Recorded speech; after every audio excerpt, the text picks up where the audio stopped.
ಶಂಕರರು ಪ್ರತಿಪಾದಿಸಿದ ಸಿದ್ಧಾಂತವನ್ನು ಸರಿಯಾಗಿ ಅರ್ಥ ಮಾಡಿಕೊಳ್ಳದೆ ಅನೇಕರು ಶಂಕರರನ್ನು ಆಕ್ಷೇಪಿಸುವುದಕ್ಕೆ ಹೊರಡತಕ್ಕಂಥದ್ದು ಒಂದು ವಿಪರ್ಯಾಸ.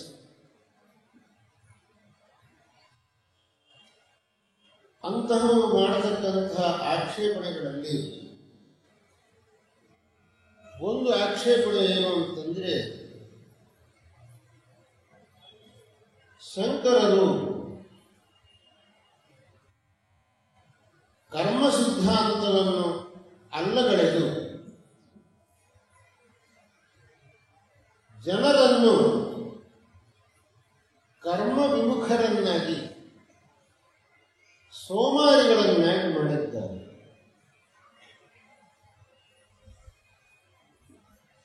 ಇದು ನಮಗೆ ನ್ಯಾಯ ಅಂತ ಅನಿಸುವುದಿಲ್ಲ. ಶಂಕರರ ಸಿದ್ಧಾಂತದಿಂದ ಜನರಲ್ಲಿ ಸೋಮಾರಿತನವೇ ಹೆಚ್ಚಾಯಿತು. ಕರ್ಮಗಳು ಬೇಡ ಅಂತ ಹೇಳಿದರು. ಕರ್ಮ ಬೇಡ ಅಂತಂದ್ರೆ ಯಾವ ಕರ್ಮವನ್ನು ಮಾಡುವುದಿಲ್ಲ, ಸುಮ್ಮನೆ ಕುಳಿತುಕೊಳ್ತಾರೆ. ಅದರಿಂದ ಸೋಮಾರಿತನವೇ ಹೆಚ್ಚಾಯಿತು. ಇಂತಹ ಒಂದು ಪರಿಸ್ಥಿತಿಗೆ ಶಂಕರರು ಕಾರಣರಾದರು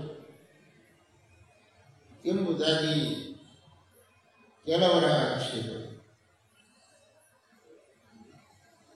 ಶಂಕರರು ಹೇಳಿದ್ದನ್ನ ಸರಿಯಾಗಿ ಅರ್ಥ ಮಾಡಿಕೊಂಡಿದ್ದರೆ ಈ ಆಕ್ಷೇಪಣೆಗೆ ಸರ್ವಥೇಪಿ ಅವಕಾಶ ಆಗ್ತಾ ಇರಲಿಲ್ಲ.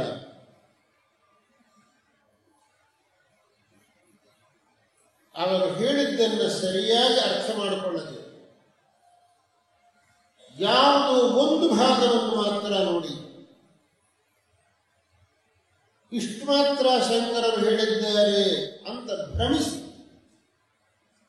ಮಾಡಿರತಕ್ಕಂತಹ ಆಕ್ಷೇಪಣೆ ಇದಾಗಿದೆ. ನಾವು ಯಾವುದೇ ಆಕ್ಷೇಪಣೆ ಮಾಡಬೇಕಾದರೆ ಪೂರ್ವಾಪರಗಳನ್ನು ಸರಿಯಾಗಿ ಅರ್ಥ ಮಾಡಿಕೊಂಡು ಅದರ ಮೇಲೆ ಆಕ್ಷೇಪಣೆ ಮಾಡಬೇಕೇ ಹೊರತು ಕೇವಲ ಯಾವುದು ಒಂದನ್ನು ಮಾತ್ರ ಇಟ್ಟುಕೊಂಡು ಆಕ್ಷೇಪಣೆ ಮಾಡೋದು ಅದು ವಿವೇಕ ಅನ್ನಿಸಿಕೊಳ್ಳುವುದಿಲ್ಲ.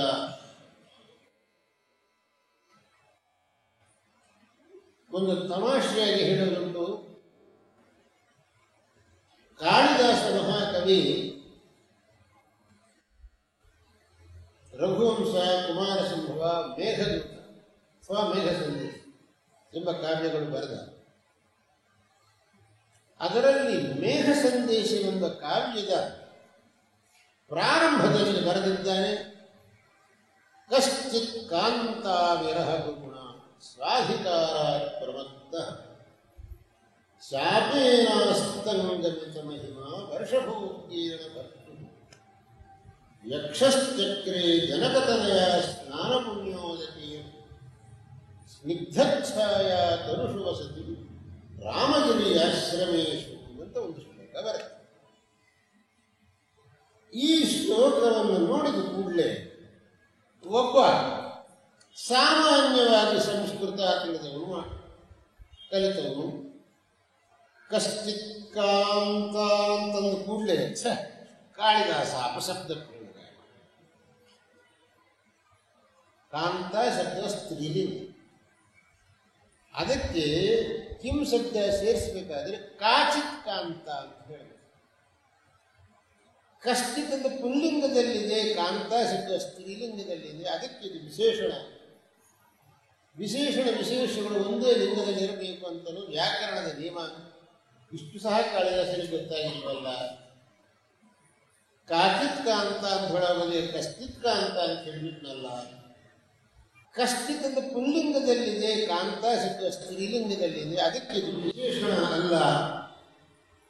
ಮುಂದೆ ಹೋಗಿ ಯಕ್ಷ ಎಂಬುದಕ್ಕೆ ವಿಶೇಷಣ.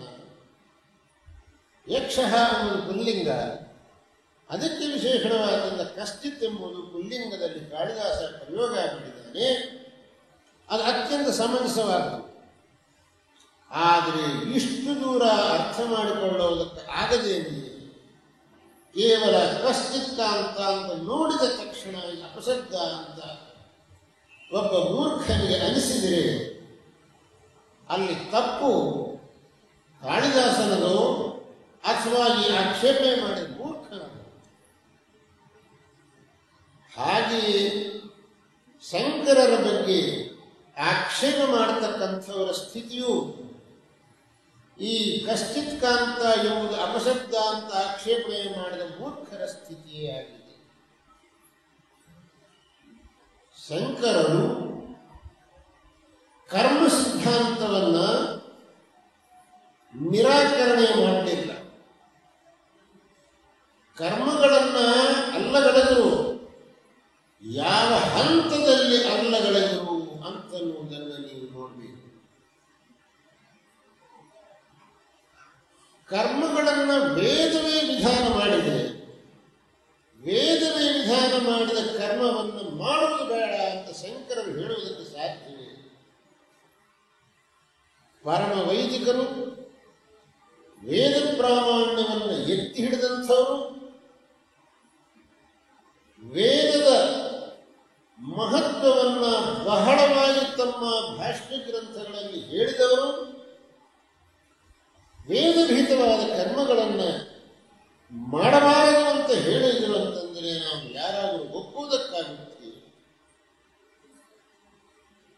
ಶಂಕರರ ಮಾತುಗಳಲ್ಲೇ ನಾವು ತಿಳಿಯಬೇಕಾದರೆ ವೇದೋ ನಿತ್ಯಮಧೀಯತ ತದುದಿತಂ ಕರ್ಮ ಸ್ವನುಷ್ಠೀಯತ. ವೇದವನ್ನು ಅಧ್ಯಯನ ಮಾಡಬೇಕು, ವೇದಗಳಲ್ಲಿ ಹೇಳಿರತಕ್ಕಂತಹ ಕರ್ಮಗಳನ್ನು ಶ್ರದ್ಧೆಯಿಂದ ಅನುಷ್ಠಾನ ಮಾಡಬೇಕು. ತದುದಿತಂ ಕರ್ಮ ಸ್ವನುಷ್ಠೀಯತಾಂ ಅಂತ ಹೇಳಿರತಕ್ಕಂತಹ ಮಹಾತ್ಮರು ಜನರಲ್ಲಿ ಸೋಮಾರಿತನವನ್ನು ಹೆಚ್ಚಿಸಿದ್ದರು ಅಂತ ಹೇಳಿದರೆ ಎಂತಹ ಅಪಚಾರದ ಮಾತಾಗುತ್ತೆ ಶಂಕರರ ಬಗ್ಗೆ. ಆದ್ದರಿಂದ ಶಂಕರರು ಕರ್ಮಗಳಿಗೆ ವಿರೋಧಿಯಾಗಿದ್ದಾರೆ. ಹಾಗಾದರೆ ಮತ್ತೆ ಶಂಕರರು ಕರ್ಮಗಳನ್ನು ನಿರಾಶ ಮಾಡಿದ್ರು ಅಂತ ಹೇಳ್ತಾರಲ್ಲ, ಅದು ಸುಳ್ಳ? ಶಂಕರರು ಕರ್ಮಗಳನ್ನು ಮಾಡು ಅಂತ ಹೇಳಿದ್ರು ಅಂತಂದ್ರೆ ಹಾಗಾದರೆ ಕರ್ಮ ಸಿದ್ಧಾಂತ ನಿರಾಶ ಮಾಡಿದ್ದು ಸುಳ್ಳಾಗಿರುತ್ತೆ. ಕರ್ಮ ಸಿದ್ಧಾಂತವನ್ನು ನಿರಾಶ ಮಾಡಿದ್ದು ಸರಿ ಅಂತಂದ್ರೆ ಕರ್ಮಗಳನ್ನು ಮಾಡು ಅಂತ ಹೇಳಿ ಸುಳ್ಳಾಗಿರುತ್ತೆ. ಯಾವುದು ಸತ್ಯ ಯಾವುದು ಸುಳ್ಳು ಹೇಳಿ ಅಂತಂದ್ರೆ ಎರಡೂ ಸರಿ. ಈ ಎರಡರಲ್ಲಿ ಯಾವುದು ಸುಳ್ಳ?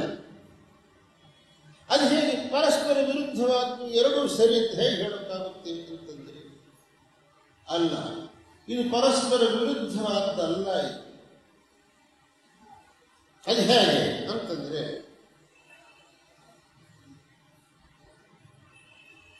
SSLC ಪರೀಕ್ಷೆಗೆ ಹೋಗಬೇಕಾದ್ರೆ ಅವನಿಗೆ ಒಂದಿಷ್ಟು ಟೆಕ್ಸ್ಟ್ ಬುಕ್ಗಳು ಇಟ್ಟಿರ್ತಾರೆ. ಆ SSLC ಪರೀಕ್ಷೆ ಓದೋ ಕಾಲಕ್ಕೆ ಅವನು ಆ ಟೆಕ್ಸ್ಟ್ ಬುಕ್ಗಳನ್ನು ಓದಲೇಬೇಕು. ಆದರೆ ಅವನು ಡಿಗ್ರಿ ಹೋದ್ಮೇಲೆ ಈ SSLC ಟೆಕ್ಸ್ಟ್ ಬುಕ್ಗಳು ಓದಬೇಕಾಗಿಲ್ಲ ಅಂತ ಹೇಳಿದರೆ ಆಗ ನಾವು SSLC ಪುಸ್ತಕಗಳನ್ನು ಅವಮಾನ ಮಾಡಿದಾಗುತ್ತೆ. ನೀನು SSLC ಓದುವಾಗ ಅದನ್ನು ಓದಲೇಬೇಕು. ಅದನ್ನು ದಾಟಿ ನೀವು ಮುಂದೆ ಹೋಗಿ ಅಂತಂದ್ರೆ ಆವಾಗ ಈ ಪುಸ್ತಕಗಳ ಅಗತ್ಯವಿಲ್ಲ ಅಂತ ಹೇಳುವುದರಲ್ಲಿ ಏನಾದರೂ ತಪ್ಪು ಉಂಟ? ಈಗ ಎಲ್ಲರೂ ಮಾಡ್ತಿರೋದು ಹಾಗಿರ್ತಾನೆ. ಡಿಗ್ರಿ ಹೋದವನು ಯಾವನಾದ್ರೂ SSLC ಪುಸ್ತಕ ಮುಟ್ತಾನೆ ಕೈಯಲ್ಲಿ, ಒಬ್ಬರು ಮುಟ್ಟುದು, ಅದೆಲ್ಲ ಆಗೋಯ್ತು. ಅದನ್ನ SSLC ಓದುವಾಗ ಆ ಪುಸ್ತಕಗಳೆಲ್ಲ ಓದಿದ್ದೇನೆ, ಪರೀಕ್ಷೆ ಬರೆದಿದ್ದೇನೆ, ಫಸ್ಟ್ ಕ್ಲಾಸಲ್ಲಿ ಪಾಸ್ ಆಗಿದ್ದೇನೆ, ಇನ್ನು ಅದರ ಅಗತ್ಯ ನನಗಿಲ್ಲ ಅಂತ ಹೇಳ್ತಾನೆ. ಡಿಗ್ರಿಗೆ ಹೋದ್ಮೇಲೂ ಕೂಡ SLC ಪುಸ್ತಕ ಹಿಡ್ಕೊಂಡು ಯಾರು ಕೂತಿರ್ತಾನೆ? ಕೂತಿರೋದಿಲ್ಲ.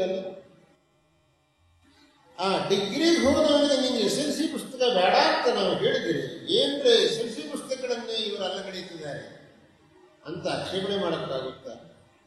ಆ ರೀತಿ. ಹಾಗೆ ಶಂಕರರು ಹೇಳಿದ್ದೇನು ಅಂತಂದರೆ ಕರ್ಮಗಳನ್ನು ಆಚರಣೆ ಮಾಡಬೇಕು. ಎಲ್ಲಿಯವರೆಗೆ ಮಾಡಬೇಕು ಅಂತಂದ್ರೆ ಚಿತ್ತಶುದ್ಧಿ ಬರುವವರೆಗೆ ಮಾಡಬೇಕು. ಚಿತ್ತಸ್ಯ ಶುದ್ಧಯೇ ಕರ್ಮ. ಚಿತ್ತಶುದ್ಧಿಗಾಗಿ ಕರ್ಮಗಳನ್ನು ಮಾಡಬೇಕು. ಚಿತ್ತಶುದ್ಧಿ ಅಂದರೆ ಏನು? ಚಿತ್ತ ಅಂದರೆ ಮನಸ್ಸಿನಲ್ಲಿ ಕೆಲವು ಕಲ್ಮಶಗಳಿವೆ ನಮಗೆ. ಅವನ್ನೇ ಕಾಮ, ಕ್ರೋಧ, ಲೋಭ, ಮೋಹ, ವಾತ್ಸಲ್ಯ ಅಂತ ಷಡ್ವರ್ಗಗಳು ಅಂತ ಹೇಳ್ತಾರೆ.